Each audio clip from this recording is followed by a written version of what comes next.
איזה פחד.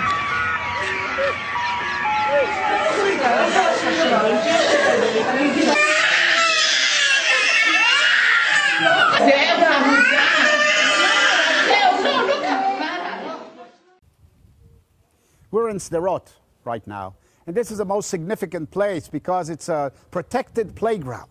For 8 years, the people of Sderot suffered 10,000 rockets and projectiles which were fired into the city. It became a city of fear. Children were deprived of their childhood. Parents were deprived of their peace of mind. And there was really no ability for the people of Sderot to lead normal life until the Jewish National Fund established this protective playground.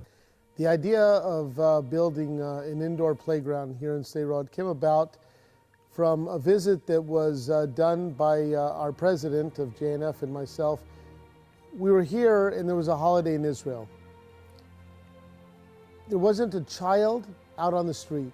In every other city in Israel, children were in parks and children were in outside. And here, after 2 hours, we saw five children walking in the streets. We said we had to do something. We had to provide a place for children could play. And we thought of just building an indoor playground. And to be honest, the first thought was just maybe we could buy a building and reinforce it and put some grass in it and have it as a great place to play soccer.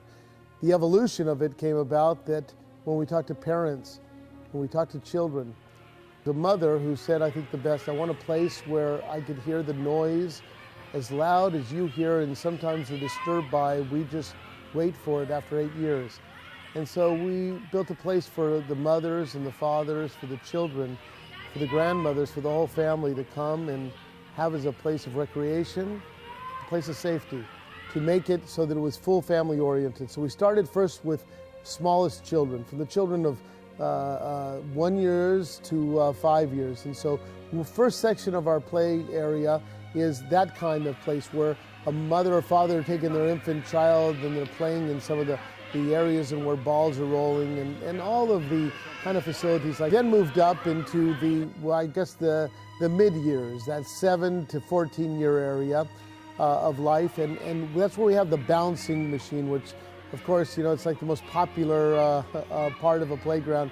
You could put in, I think, all the kind of toys that you want, and you put in something the kids can just bounce on all day.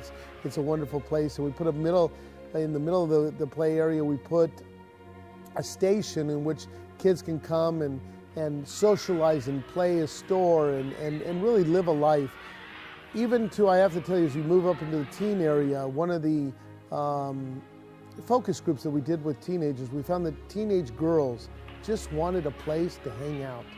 Just a place to hang out. So we have just a place for them to hang out, as well as all the get out your tension and get out your excitement and places to box and places to climbing walls. You know, the climbing wall is a vertical climbing wall. We had to deal with all the realities, and it's a shame to deal with, is that we couldn't make a climbing wall too tall that you had to be in a harness, because you only have 15 seconds to go to safety. So we became a vertical climbing wall, but the kids, the challenge is the same. And then we built an indoor soccer field. And you know, everybody when they enter into the play area has to take off their shoes. I guess there's a little part, I guess when you go into Japanese homes, they say you relax, but it also works even when you're doing it. You'll watch as they take off their shoes, mothers, fathers, children, and putting them into the shoe area, the relaxation that they will have. And it also is a place so that, you know, they can run and they can play. We have a food court, and we put it in the middle of the play area, so that if they're just having a cup of coffee, if they're going to be having a cup of tea, a Coca-Cola, they're from all the parts of the playground, they could visualize what's going on with their children. And so it's not an area just to drop off children. It's really a place for them to experience what their children are. And we built upstairs 2 therapy rooms. Now, we're not going to be able to do therapy because it's too loud, but what a place to talk about therapeutic intervention. You are here, for example, in a place that we needed to build after 8 years, a huge shelter for children so they can play. And this need is because the children stop to play outside and they have development problems with their muscles, for example. And they have many, many development problems because they are not playing in the daycare center, they are not playing outside. As I told you, we did focus groups, and teenage girls wanted a place to hang out, teenage boys wanted air hockey and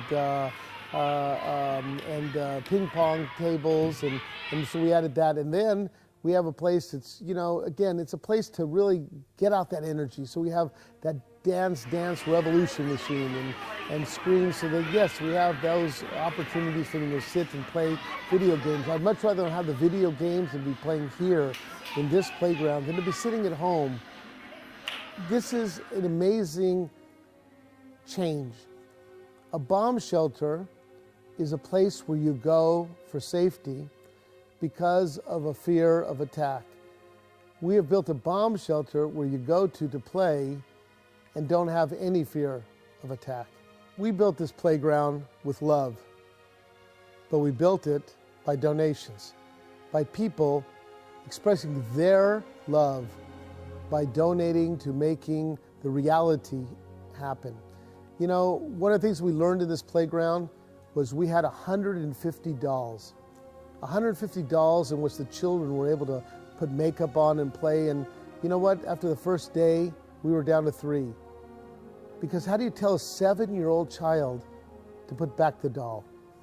You know what? We decided we'll buy 1,500 and 2,000 and 3,000, and we'll know that 7,000 children have a doll at home that they didn't have the day before. You know, we're having this kind of a playground so that teenager who becomes a teenager potentially at risk, when you are sitting and having those kind of experiences where your goals in life is to make it to a bomb shelter in less than 15 seconds, you lose a vision for tomorrow. This is the kind of opportunity that you can make, that you can give to, that you could be part of. It's with love, and it's with you.